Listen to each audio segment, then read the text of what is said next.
Hello दोस्तों, आपने देखा होगा कि जितने भी प्रीमियम ट्रेन है जैसे कि राजधानी एक्सप्रेस, शताब्दी एक्सप्रेस, दुरंतो एक्सप्रेस, यहाँ तक कि सुपरफास्ट एक्सप्रेस सबको भी अब एलएचबी कोच दिया जा रहा है। लेकिन क्या आपने गौर किया है कि गरीब रथ एक्सप्रेस को अभी तक एलएचबी कोच नहीं दिया गया है, जबकि वो भी एक फुल्ली एसी महंगी ट्रेन है, फिर भी उसे एलएचबी कोच अभी तक नहीं दिया गया है। तो चलिए जानते हैं आज इन्हीं के बारे में कि अभी तक गरीब रथ एक्सप्रेस को एलएचबी कोच क्यों नहीं दिया गया है। दोस्तों, जैसे कि गरीब रथ एक्सप्रेस के नाम से ही पता चल रहा है कि गरीबों का रथ, यानी कि सारी प्रीमियम ट्रेनें जैसे कि शताब्दी, राजधानी, दुरंतो जैसे ट्रेनों में सिर्फ वही लोग सफर कर सकते हैं जिनके पास ढेर सारे पैसे हो।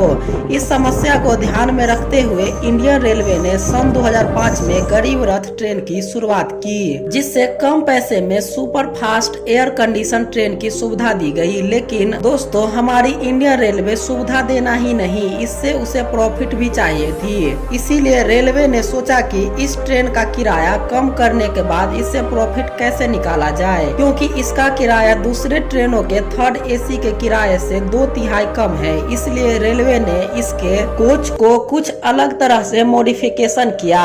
फुल्ली एसी ट्रेन होने के बावजूद इसके रेक को एलएचबी न करके आईसीएफ रखा, क्योंकि एलएचबी को बनाने के लिए 1.5 से 2 करोड़ रुपए की खर्च आती है, जबकि एक आईसीएफ कोच बनाने में 80 लाख से 1 करोड़ रुपए लगते हैं, जो कि एक एलएचबी कोच के आधे से भी कम है। इसीलिए गरीब रथ एलएचबी के जगह आईसीएफ कोच लगाया गया। दूसरी बात यह है कि अदर ट्रेनों के थर्ड एसी में 64 बर्थ होते हैं, जबकि गरीब रथ के कोच को 81 बर्थ का बनाया गया।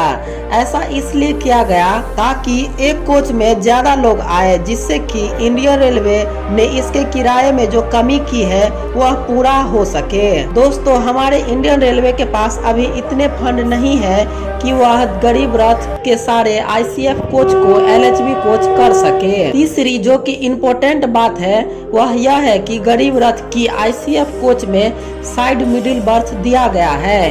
कोई भी एलएचबी साइड मिडिल बर्थ वाले कोच का मैन्युफैक्चरिंग नहीं करती है, इसीलिए इसके कोच को अभी तक एलएचबी नहीं किया गया है। लेकिन दोस्तों, हो सकता है कि फ्यूचर में एलएचबी कोच देखने को मिले गरीब रथ में, जब हमारी इंडियन रेलवे के पास पर्याप्त फंड हो जाए। अगर इंडियन रेलवे खूब पैसे खर्च करके अभी इसके आईसीएफ कोच को एलएचबी कोच में बदलने की कोशिश करे तो इसके साइड मिडिल बर्थ को हटाना पड़ेगा, जिससे इसकी इफिशियंसी 11% कम हो जाएगी, जो कि अभी इंडियन रेलवे नहीं करना चाहती, क्योंकि इंडियन रेलवे का प्रॉफिट इस ट्रेन से नहीं निकल पाएगा जो अभी हो रही है। इसका एक रीजन और है, किसी भी चीज की एक लाइफ होती है। आईसीएफ कोच की लाइफ 20 साल की होती है और गरीब रथ की शुरुआत 2005 में हुई थी, तो इस हिसाब से अभी 2 साल और बाकी है।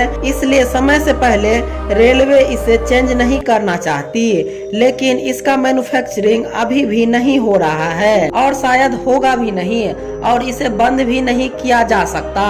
तो इसके स्थान पर सेम इसी के जैसे फुल्ली थर्ड एसी वाला हमसफर कहीं कहीं चलाया जा रहा है, जो कि गरीब रथ का स्थान भी लेगा और रेलवे को प्रॉफिट भी देगा। लेकिन गरीब रथ का स्थान कोई नहीं ले सकता है, उसका किराया कोई मैच नहीं कर सकता है, और सस्ता में एसी यात्रा कराने के कारण ही इसे गरीब रथ कहा गया था, जो कि हमसफर एक्सप्रेस से पूरा नहीं किया जा सकता, क्योंकि हमसफर एक्सप्रेस का एज कंपेयर गरीब रथ किराया ज्यादा है और उसमें साइड मिडिल बर्थ भी नहीं है, जिससे कि उसका किराया कम किया जा सके।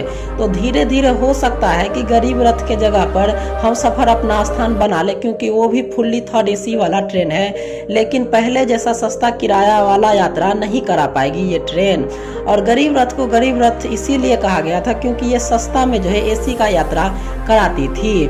तो आपको ये वीडियो कैसा लगा कमेंट बॉक्स में जरूर बताइएगा। मुझे लगता है कि आपको पूरी जानकारी मिल गई होगी कि गरीब रथ को आईसीएफ से एलएचबी कोच में क्यों नहीं बदला जा रहा है। तो आपको ये वीडियो कैसा लगा जरूर बताइएगा। चैनल को लाइक सब्सक्राइब कर दीजिएगा। आज के लिए इतना ही, धन्यवाद।